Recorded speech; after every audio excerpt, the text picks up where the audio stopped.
ప్రస్తుతం అందశ్రీ గారి యొక్క సంస్కరణ సభ కాడైతే ఉన్నాము. మనతో రాజలింగం గారు అయితే ఉన్నారు. అనేక విధాలుగా అందశ్రీ గారితో ఉన్న అనుభవం ఉంది. తను అడిగి తెలుసుకుందాము. వాళ్ళిద్దరి మధ్యలో ఉన్న అనుభవం కావచ్చు, లేకుంటే ఇప్పుడు ప్రస్తుతం ఉన్న పరిస్థితుల మీద కూడా తెలుసుకునే ప్రయత్నం అయితే చేద్దాం. సార్, మీ మధ్యలో ఉన్న అనుబంధం ఏ విధంగా ఉండేది? ఎట్లా అందశ్రీ గారిని కోల్పోవడము ఎటువంటి నష్టానికి దారి తీసిందని అంటారు? ప్రత్యేకంగా మీ టీవీకి కృతజ్ఞత తెలియజేస్తున్నా. ఈ వాయిస్ బయటికి పోతుంది కాబట్టి సత్యమే మాట్లాడాలి. మానవత విలువలు కలిగినటువంటి మేము, మానవత విలువలకు అద్దం పట్టినటువంటి మాదిగ జాతి చాలా చాలా కష్టాల్లో నష్టాల్లో ఉంది. అగౌరవమైనటువంటి రీతిలో 20 సంవత్సరాలుగా మేము ఎదురు చూస్తున్నటువంటి ఆ స్థాయి ఏదైతే ఉన్నదో దాన్ని ముఖ్యమంత్రి గారు సాకారం చేసి ఆయన చదివి ఎదిగినటువంటి తీరు అంతా మాదిగ పల్లెలలో కాబట్టి, మాదిగ అన్నదమ్ముల మధ్యలో ఎదిగిండు కాబట్టి ఆయనకు మా మీద అపారమైనటువంటి కనికరం ఉంది, దయ ఉంది కాబట్టే తన దగ్గర ఉన్న అధికారాన్ని పంచాలని పోరాటం చేసిన తాను వర్గీకరణ చేసిండు. వారికి నేను ప్రత్యేకంగా తల వంచి నమస్కరిస్తున్నాను. 30 సంవత్సరాలు కాదు, అది 45 సంవత్సరాలు. ఆదిజాంబు అరుంధతి మాది, అరుంధతి ఫెడరేషన్ మాది, దాంట్లో కార్యదర్శిని 2 ఈనాడు నేను ఆదిజాంబు అరుంధతి అధ్యక్షుని నేను. కాబట్టి 45 సంవత్సరాల మా కళ, 30 సంవత్సరాల ఎంఆర్పిఎస్ ఉద్యమంలో ఎవరైతే అసూలు వాసినో వారికి నేను పాదాభివందనాలు తెలియజేస్తూ శ్రద్ధాంజలి ఘటిస్తున్న అమరవీరులకి వారి యొక్క స్తూపాన్ని ఏర్పాటు చేయాలని, వారికి కూడా స్మృతివనం ఏర్పాటు చేయాలని ముఖ్యమంత్రితో మేము కోరడం జరిగింది. మోతకపల్లి నరసింహులు మాజీ మినిస్టర్ ఆధ్వర్యంలో మేమంతా పనిచేసినాము. లక్ష్మణ్ కుమార్ గారు ఇప్పుడు ఉన్నారు. దామోదర్ రాజనరసింహ గారి యొక్క కృషి 6 నెలలు చేసినటువంటిదే వర్గీకరణ కాబట్టి వారికి కృతజ్ఞత తెలియజేసుకుంటున్నా. కానీ మీరు ఏదైతే అడుగుతున్నారో, అందశ్రీ చేదు నిజాన్ని ఆస్వాదించుకున్నాడు. మాదిగా పుట్టిండు, అందరినీ చీగొట్టుకున్నాడు. దాంట్లో 2 కారణాలు కూడా ఉన్నాయి. ఒకటి, మీరు పిలుస్తారు మహాకవి అని అందరూ నన్ను పొగుడుతుంటే గౌరవిస్తుంటే మీరు పిలిచి నన్ను ఏ రకంగా గౌరవించాలనేది దాని లోపల ఉండేది. కానీ అది కాదు తమ్మి, కులం పాదాలు నెత్తి మీద అనేటటువంటి మాటని మనం ఆలోచన చేయాలంటే నో అని పచ్చి నిజాన్ని, చేదు నిజాన్ని చెప్తే కూడా కొన్ని విషయాలు మాట్లాడితే నేను పాదాభివందనం చేస్తాను అట్లా మాట్లాడక కూడా అన్నటువంటి సందర్భాలు ఉన్నాయి. అవి చెప్పొద్దు ఇప్పుడు. కానీ ఈ జాతికి గర్వించదగ్గటువంటి విషయం ఈరోజు అందశ్రీ అకాల మరణం చెందడం. మహాకవిగా జాషువా బిరుదు వచ్చింది నాకు. అభినవ జాషువా బిరుదు 31 తారీఖు ఆగస్టు నాడు ప్రభుత్వం పక్షాన వాళ్ళ యొక్క గిడుగు రామ్మూర్తి తెలుగు భాషా పితామహుడైనటువంటి వారి యొక్క జన్మదినం రోజు నాకు జీవిత సాఫల్య పురస్కారం ఇచ్చుకుంటూ అభినవ జాషువా బిరుదు ఇచ్చారు నాకు. ఈ బిరుదుని ఆయనకి ఇవ్వమని అన్నా. నీ అంతా ఆయన చేసిండా అని అన్నారు. నాకు చాలా బాధ అయింది. ఎందుకంటే ఆ జ్ఞానం అనేది, ఆ తత్వజ్ఞానం అనేది, ఆ యొక్క ఇతిహాసాలు పురాణాలు చదివిండు కాబట్టి నేను ఇవ్వమని అన్నాను.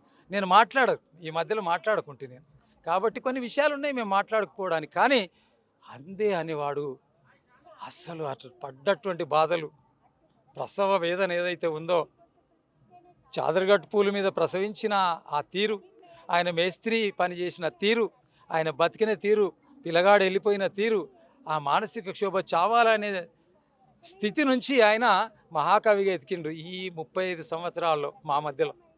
నాకు బాగా తెలిసినది ఈరోజు చెప్పవలసిన అవసరం లేదు. కానీ ప్రత్యేకంగా అందశ్రీ చాలా నిర్భయస్తుడు, నిర్మలత్వం ఉన్నది ఆయన లోపట, నిష్పక్షపాతం ఉంది, నిర్భయుడు. కానీ పచ్చి నిజం చెప్పిన కొంత మా జాతి కొంత బాధ మిగిలించినటువంటి మాట వాస్తవం మా వాళ్ళకి. కానీ కళాకారులైనటువంటి వాళ్ళు, సాహితీవేత్తలు, వీళ్ళందరికీ కూడా నేను ఒక కృతజ్ఞతగా, నేను పెద్దవాడిగా అందరికన్నా ఎక్కువ తెలిసినటువంటి వాడిగా చెప్తున్నాను.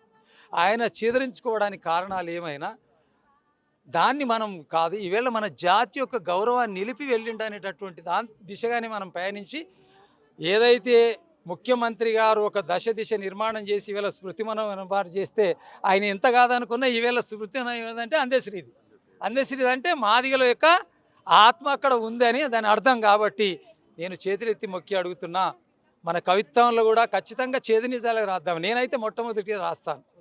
వాజ్పేయి ఇదైనప్పుడు అసలు నేను కాంగ్రెస్ పార్టీలో 45 ఏళ్ళు, నేను ఎస్సీ విభాగానికి ఉపాధ్యక్షుడిగా, అధికార ప్రతినిధిగా, గాంధీ భవన్ ఆస్థాన కవి అనేవాళ్ళు. నన్ను ఎన్ని పాటలు రాశాను నాకే తెలియదు. వీళ్ళందరికన్నా ముందు ఇప్పుడు పాడుతున్నటువంటి వాళ్ళందరికన్నా ముందు రాసినటువంటి. కాబట్టి అందశ్రీకి ఘనమైన నివాళులు అర్పించుకుంటూ ఈ సమాజానికి నేను ఇచ్చే ఆ యొక్క సందేశం ఏమిస్తున్నానంటే, యువకులైనటువంటి మీరు కులాలకు అతీతంగా ఉన్నప్పటికీ కుల విద్య మానకులు గువ్వలచిన అని ఖచ్చితంగా కులాల పునాది మీద భారతదేశం నిర్మించబడ్డది కాబట్టి నీ కులాన్ని నీ గౌరవించుకుంటూ ప్రేమించుకుంటూ సబ్బండ వర్ణాలు ప్రేమించే మాదిగ జాతి మాది. ఇప్పుడు నేను అదే పాట పాడబోతున్నాను కాబట్టి నన్ను మీరు ఇక్కడ పిలిచి ఇది చేసినందుకు మీ టీవీ కృతజ్ఞత తెలియజేసుకుంటాను. గారి గురించి ఒక పాట మీ నోట. మాయమైపోయిండు అందే మనలిడిసి వెళ్ళే,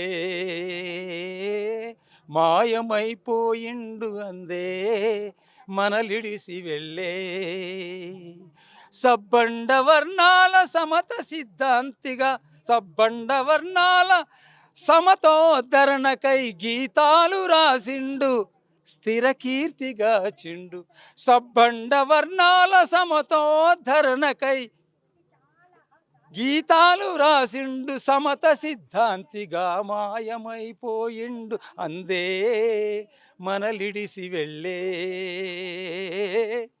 అని చెప్పుకుంటూ ఘనమైన నివాళులు అర్పించుకుంటూ ప్రత్యేకంగా ఈ యొక్క అవకాశం రాష్ట్రమంతా చూస్తుంది. ముఖ్యమంత్రి గారు అభినవ సాహు మహారాజు లాగా సంస్కరణలు తీసుకొస్తున్నాడు. మా జాతిని గుర్తించిండు. నేను గర్వపడుతున్నా. 45 ఏళ్ళలో పనిచేస్తున్నా.